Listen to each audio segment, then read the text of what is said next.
मीरपुर नाम के शहर में तेजस अपनी पत्नी नीरू के साथ रहता था। पति पत्नी दोनों ही नौकरी करते थे। एक दिन तेजस गांव अपनी माँ के पास फोन करता है। हेलो, प्रणाम माँ।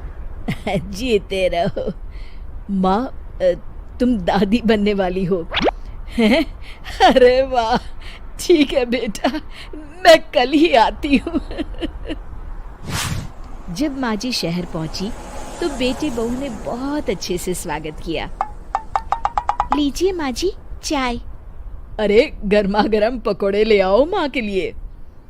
नीरू रसोई में गई और 2 मिनट में ही पकोड़े ले आई। जी ये लीजिए। बहू जादू से बनाए हैं क्या? अभी तो रसोई में गई थी। यम्मी। माँ जी, शीला रसोई में पकोड़े तल रही है, मैं बस लेकर आई। हे भगवान, मेरा धर्म भ्रष्ट कर दिया तूने। अब तो गंगा जल से शुद्धिकरण करना होगा। दूसरे दिन, माँ जी मैंने नाश्ता बना दिया है, ऑफिस जा रही हूँ। पर अभी तो घर का सारा काम पड़ा है। शीला आती ही होगी, झाड़ू पोछा बर्तन कपड़े वो सब कर लेगी। हमारे जमाने में घर का सारा काम हम ही करते थे।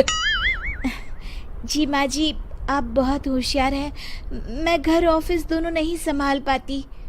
तो जरूरत क्या है घर से बाहर जाकर चाकरी करने की? वैसे भी घर का काम खुद करने से घर में बरकत आती है, समझी? पर माँ जी। पर वर कुछ नहीं, इस महीने की पगार मिले फिर ऑफिस बंद है। हाँ। रात को नीरू तेजस से कहती है, सुनिए जी, माँ जी बोल रही थी कि मैं नौकरी छोड़ दूं। वैसे ठीक ही तो है, अभी तुम्हें आराम की जरूरत है। फिर भी आराम कहाँ, शीला को छुड़ाने के लिए बोल रही थी। तो अब 24 घंटे में इतना काम तो कर ही सकती हो। पर जॉब पसंद है मुझे, घर पर मन नहीं लगेगा। अगले दिन जब दोनों ऑफिस के लिए निकल रहे थे, मेरी तो कोई कीमत ही नहीं है इस घर में। माँ जी, आजकल महंगाई बहुत है, रहन सहन भी बदल गया है, दोनों नौकरी करते हैं तभी ठीक रहता है। अच्छा, तू कहना क्या चाहती है? मेरा बेटा तुझे बिठा के खिला नहीं सकता? तू ही इस घर का खर्च चला रही है, हैं? नहीं माँ जी, मेरा वो मतलब नहीं था। मतलब खूब समझती हूँ, ये बाल धूप में सफेद नहीं किए मैंने। हाँ। अब तो ये रोज का काम हो गया था। तेजस भी रोज की झिकझिक से परेशान हो गया था। एक दिन उसने कहा, नीरू, वैसे भी तुम्हें मैटरनिटी लीव मिलने वाली है, तो अभी से ही छुट्टी ले लो। पर क्या, मेरी सैलरी अच्छी खासी है। आखिर नीरू ने रिजाइन कर दिया। जब बच्चा हुआ तो घर में सब बहुत खुश हुए। कुछ दिनों बाद तेजस फाइल देख रहा था। क्या हुआ तेजस, कुछ परेशान लग रहे हो? हाँ, वो हमारी जितनी सेविंग्स थी वो तो हॉस्पिटल में और छठी के फंक्शन में खत्म हो गई है नीरू। और अभी वैसे मंदी चल रही है तो मैं बोल रही थी कल मुन्ना को हेपेटाइटिस का टीका लगवाना है। नीरू, क्या पोस्टपोन नहीं कर सकते? नहीं जी, बिल्कुल नहीं। अब तेजस को समझ में आ रहा था कि उससे गलती हुई है। पैसों की कमी का असर घर के माहौल पर भी पड़ रहा था। अगले दिन, बेटा मेरा चश्मा और ये दवाइयाँ ले आना, पर्चा देते हुए माँ जी ने कहा। जी।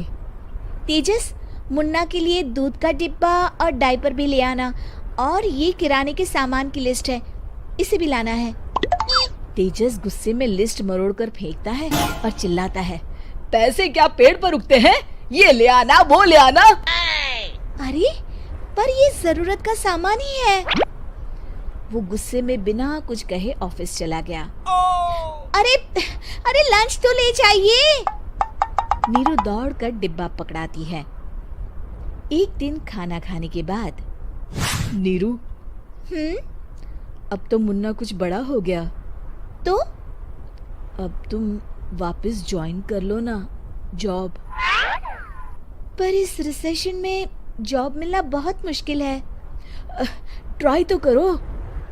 फिर मुन्ना, माँ जी है ना, और एक फुल टाइम मेड भी लगा लेंगे।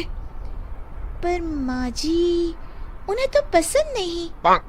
तभी माँ जी वहाँ आ जाती है और प्यार से नीरू के सर पर हाथ फेरते हुए बोलती है, अब मेरी समझ में आ गया बहू, पहले के और अब के समय में अंतर है।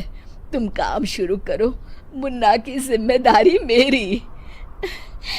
मेरी प्यारी माँ जी, ये कहकर नीरू उनके गले लग गई। शिक्षा, परिवर्तन संसार का नियम है, हमें भी समय के साथ चलना चाहिए।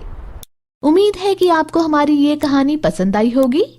कृपया हमारे चैनल को सब्सक्राइब करें और सभी अपडेट्स के लिए बेल आइकन जरूर क्लिक करें। और हाँ, वीडियो लाइक और शेयर करना मत भूलिएगा। Bye bye.